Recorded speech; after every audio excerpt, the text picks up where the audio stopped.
जय माँ तुलसी। जय श्री कृष्ण दोस्तों। क्या आप लोग जानते हैं तुलसी विवाह की शुरुआत खुद भगवान विष्णु ने ही की थी। देव उठनी एकादशी पर होता है यह दिव्य विवाह, जब तुलसी माता और शालिग्राम जी का पवित्र मिलन होता है। आइए आज के वीडियो में हम लोग जानेंगे कि तुलसी विवाह कब होता है और तुलसी विवाह के लिए हमें कौन कौन सी पूजन सामग्री चाहिए होगी। तो चलिए वीडियो की शुरुआत करते हैं। तो दोस्तों, देव उठनी एकादशी से पूर्णिमा तक तुलसी जी का विवाह किया जाता है। चलिए जान लेते हैं तुलसी जी के विवाह के लिए हमें क्या क्या सामग्री चाहिए होगी। आप चाहे पंडित जी से शादी करवाएं या फिर स्वयं आप तुलसी जी का विवाह संपन्न कराएं, आपको ये सामग्री तो चाहिए ही चाहिए होगी। जो जरूरी सामग्री है वो आज आपकी वीडियो में आप लोगों को बता रही हूँ। इसके अलावा देखिए, सामग्री को आप कितना भी बढ़ा सकते हैं अपने सामर्थ्य के हिसाब से। तो जरूरी चीजें क्या क्या है देखिए। सबसे पहले तो हमें तुलसी जी का विवाह संपन्न कराने के लिए तुलसी जी ही चाहिए होंगी। तो हमें बहुत छोटी या बहुत बड़ी तुलसी जी नहीं लेनी है। आप इस तरह की तुलसी जी ले लीजिएगा, लेकिन हाँ, ध्यान रखें उसमें मंजरी जरूर से आई हुई होनी चाहिए। इसके साथ ही देखिए, गणेश जी को सुमरे बिना कोई कार्य नहीं होता। तो गणेश जी की मूर्ति जिनके आप पूजन करते हैं रोज, उनको जरूर से यहाँ पे विराजमान कर लें। यदि गणेश जी की मूर्ति नहीं है तो आप सुपारी के स्वरूप में भी गणेश जी का विराजमान करके पूजन कर सकते हैं। इसके साथ साथ देखिए, हमें शालिग्राम भगवान जी लेने हैं, क्योंकि शालिग्राम भगवान जी के साथ ही तुलसी जी का विवाह संपन्न कराया जाता है। तो आपके घर में शालिग्राम भगवान है तो आप वो ले सकते हैं, नहीं तो आप मंदिर से शालिग्राम भगवान मंगवा सकते हैं। या आपके नाते रिश्तेदारी में जहां पर भी कोई शालिग्राम भगवान मिले, आप उनसे कह सकते हैं कि वो अपने शालिग्राम भगवान को ले आए, उनसे विवाह संपन्न करा सकते हैं।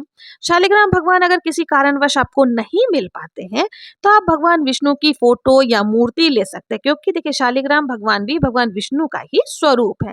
आप चाहें तो आप लड्डू गोपाल जी को भी ले सकते हैं, क्योंकि लड्डू गोपाल जी को भी भगवान विष्णु का ही स्वरूप माना जाता है। अब तुलसी विवाह के लिए पूजन में देखिए, हमने ये सारी सामग्री तो ले ली, इसके साथ ही हमें तुलसी माता के लिए चुनरी जरूर से लेनी है। और भगवान विष्णु के लिए पीले रंग का पटका या पीले रंग का कोई सा भी वस्त्र आप ले सकते हैं। तुलसी जी के लिए हमें यहाँ पर चुनरी और पटका ले लिया, इसके साथ ही हमें इन तुलसी माता के लिए श्रृंगार सामग्री जरूर से लेनी है। जितना ज्यादा हो सके उतना श्रृंगार सामग्री आपको जरूर से तुलसी विवाह में लेने चाहिए। तो ये सारी चीजें हम लोगों को ले लेनी है। इसके देखिए, आप चाहे तो 16 श्रृंगार भी ले सकते हैं, नहीं तो मुख्य मुख्य कुछ कुछ चीजें जो होती हैं वो आप जरूर से तुलसी विवाह के लिए लेंगे। इन सब के साथ ही देखिए, हमें कुछ बेसिक सामग्री होती है जो हमें घर पर ही मिल जाएगी, वो सारी सामग्री भी हमें ले लेनी है। तो सबसे पहले हमें देखिए, देसी घी का दीपक लेना है। दीपक आप मिट्टी का लें चाहे धातु का लें, कैसे भी ले सकते हैं। इसके साथ ही रोली लेना है। हल्दी का विशेष महत्व होता है, तो हल्दी आपको जरूर से लेना है। चंदन आपको जरूर से रख लेनी है। इन सब के साथ ही देखिए, इस दिन एकादशी है, तो एकादशी के दिन चावल का प्रयोग यानी अक्षत का प्रयोग नहीं होता। तो आपको तिल लेने हैं, चाहे तो सफेद या काले, जो भी तिल आपको मिल जाए आप तिल का ही प्रयोग करेंगे। इन सब के साथ ही देखिए, वस्त्र स्वरूप आपको मौली धागा ले लेना है, कलावा जिसे कहते हैं। और साथ ही भगवान विष्णु और गणेश जी के लिए हमें जनेऊ ले लेना है। 2 जनेऊ आप ले सकते हैं। जनेऊ पीले रंग का जरूर से रंग करके रख लें। इसके साथ ही यथासंभव दक्षिणा आपको जरूर से लेनी है। साथ ही हमें देखिए, आरती करने के लिए कपूर ले लेना है। धूप आप जरूर से रख लें, और एक कलश में गंगा जल मिश्रित करके आपको जल भी जरूर से रख लेनी है। और इन सबको देखिए, दीपक को प्रज्वलित करने के लिए माचिस भी आपको जरूर से ले लेनी है। अब हमें कलश की स्थापना करनी है, तो कलश स्थापना के लिए आप किसी भी धातु का कलश ले सकते हैं। कलश के ऊपर सजाने के लिए हमें पंचपल्लव लेना है। यदि आम के पत्ते मिल जाए तो बहुत अच्छा, नहीं तो अशोका के पत्ते भी आप ले सकते हैं। कलश में डालने के लिए हमें हल्दी की गांठ, सुपारी, लौंग, इलायची, सिक्का ले लेनी है। ये सारी चीजें हमें कलश स्थापना के लिए चाहिए होगा। अब देखिए, आप नारियल भी जरूर से हमें लेनी है, क्योंकि श्री कलश की हमें जो है यहाँ पर पूजन करनी है, तो पानी वाला नारियल आपको ले लेना है। इन सब के साथ ही देखिए, किसी भी विवाह में हम बहुत सारी सामग्री देते हैं कन्या के साथ में, तो तुलसी माता के लिए भी हमें यहाँ पे बर्तन लेने हैं। देखिए, कम से कम 5 आप बर्तन जरूर से लें। तभी सामर्थ्य के हिसाब से बढ़ा भी सकते हैं, लेकिन 5 बर्तन कम से कम आपको जरूर से लेने हैं। फिर आपको ऋतुफल ले लेने हैं। जो भी ऋतुफल मिल जाए उसकी भी संख्या 5 हो। आप चाहे तो 5 अलग अलग प्रकार के ऋतुफल ले सकते हैं, नहीं तो एक ही फल को 5 की संख्या में भी कर सकते हैं। इसके साथ ही जितनी ज्यादा मिठाई आदि आप लेना चाहें ले सकते हैं। घर पर अगर मिठाई बना रहे हैं बहुत अच्छा है, नहीं तो बाजार से भी लाकर मिठाई चढ़ा सकते हैं। यदि मिठाई नहीं बना सक रहे हैं तो कोई दिक्कत नहीं, आप गुड़ भी जरूर से भोग स्वरूप में लगा सकते हैं। पंचमेवा का भोग आप लगा सकते हैं। तो ये सारी चीजें हमें भोग सामग्री के लिए चाहिए होगी। अब देखिए, इन सब के साथ ही तुलसी जी को मेहंदी लगाने के लिए मेहंदी की नई कीप आपको ले लेनी है। हल्दी की रस्म के लिए हमने हल्दी पहले ही ले ली थी। और इन सब के साथ ही जो है ना, हमें अब वरमाला के लिए बहुत सारे फूल चाहिए होंगे। तो आपको 2 मालाएं ले लेनी है, एक भगवान विष्णु के लिए और एक तुलसी माता के लिए, क्योंकि इसी फूलों से हमें, फूलों की माला से जो हमें माला फेरन करवाना है, जब वरमाला करवानी होती है।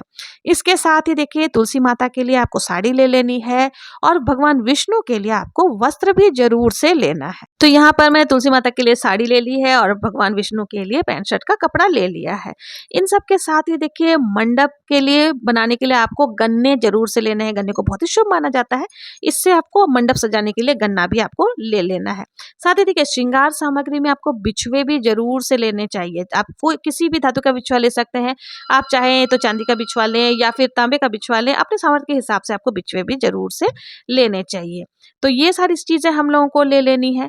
इसके साथ ही देखिए, आप चाहें, और देखिए दोस्तों, गठबंधन के लिए आपको सिक्का भी जरूर से ले लेना है।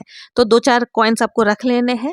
तो ये थी टोटल सामग्री जो हमें तुलसी विवाह के लिए चाहिए होगी। तो इतना सामग्री काफी है। आप देखिए, इसको जितना भी चाहे अपने हिसाब से बढ़ा सकते हैं।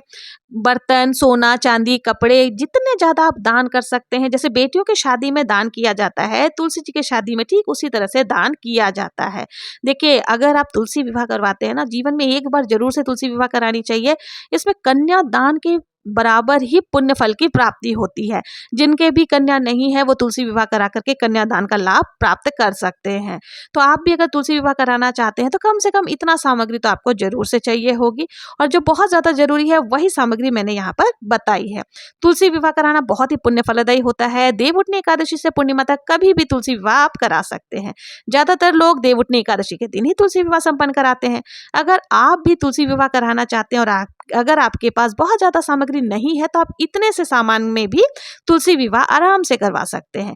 बिना पंडित जी को बुलाए आप स्वयं घर पर तुलसी विवाह किस प्रकार से करा सकते हैं, उसका वीडियो चैनल पर ऑलरेडी आ चुका है, आप वहां से देख सकते हैं। इस साल आप भी श्रद्धा से तुलसी विवाह करें, क्योंकि जहां तुलसी और विष्णु जी का संगम होता है, वहां सदैव भक्ति और सुख का वास होता है। यदि आप लोगों को ये वीडियो अच्छी लगी हो, ये सामग्री की वीडियो पसंद आई हो, तो कमेंट में श्री हरि विष्णु या जय मां तुलसी लिखना ना भूले। मिलते हैं नेक्स्ट वीडियो में किसी और पूजा विधि के साथ, किसी और पूजन सामग्री के साथ। तब तक के लिए जय श्री कृष्णा, जय मां तुलसी।